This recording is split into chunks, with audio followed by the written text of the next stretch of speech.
Okay. Okay, let's talk. Okay. And I want to introduce my friend Keith Holman, who is a designer on many of the Michael Jackson, or he did all the beadwork and all that stuff for Michael back in the day.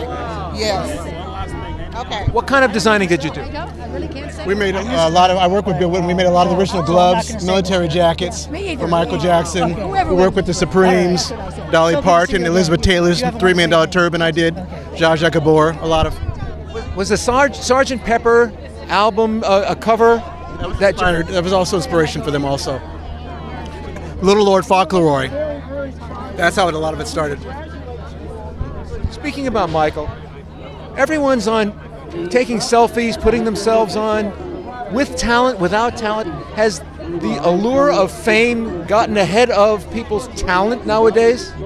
Well, I think we are in the generation where it's all about, hey, that is true. But I still think talent is the bottom line of it. Should be the bottom line of everything.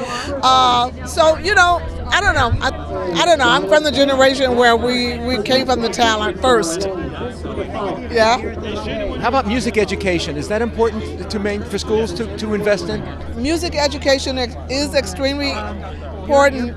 Back when we were with Motown Records, we had artist development, and they trained us, they taught us. We had very professional people like Charlie Atkins for choreography. We had Maurice King, who worked at the Flame Show Bar for the harmonies. We had Harvey Fuqua of the Moonglow. So we had those type people teaching us and passing on their talent.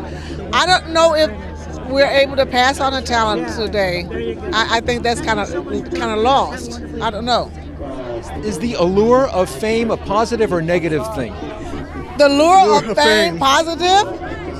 I think it's great, but first, I don't think money and fame should be before the talent, and I think that it should be.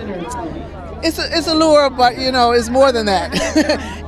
To me, if you want to work hard, the show business is the one. We work very hard, but we train ourselves. We work hard to become famous, and not to be famous and then, it's more than being famous.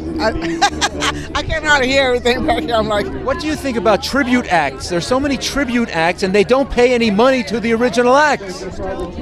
What do we think about tribute acts? Okay, that's a good story. Here we go. There's a bill that we just got passed called the Modernization Act, and this bill has to do with artists who recorded before 1972.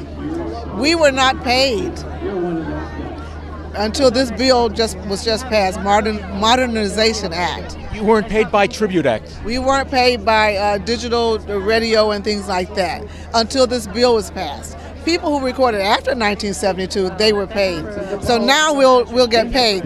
Also, we have a bill called Truth in Music, where in that bill, unless you recorded the music, you cannot go out there and call yourself by a famous name. Those are two bills I've been working on myself. Is this bill, does it refer to the mechanical rights, in other words, the original recordings, or what does it apply to that you get paid for now?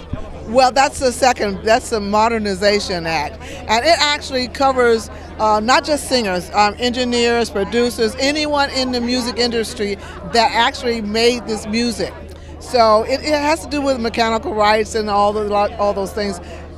Email me, I'll give you all the information. How about the Funk Brothers? Any word of shout out for them? The Funk Brothers? The Funk Brothers, who recorded all of the music at Motown. And, they're very underrated, but Standing in the Shadows of Motown was a movie that they did. I think maybe only a couple of the Funk Brothers are still alive, but they recorded so much music. James Jamerson play on your records? Oh, of course James Jamerson did. Then we had Bobby White guitar. We had all kind of, Joe Mason, we had all kind of people. Bye-bye.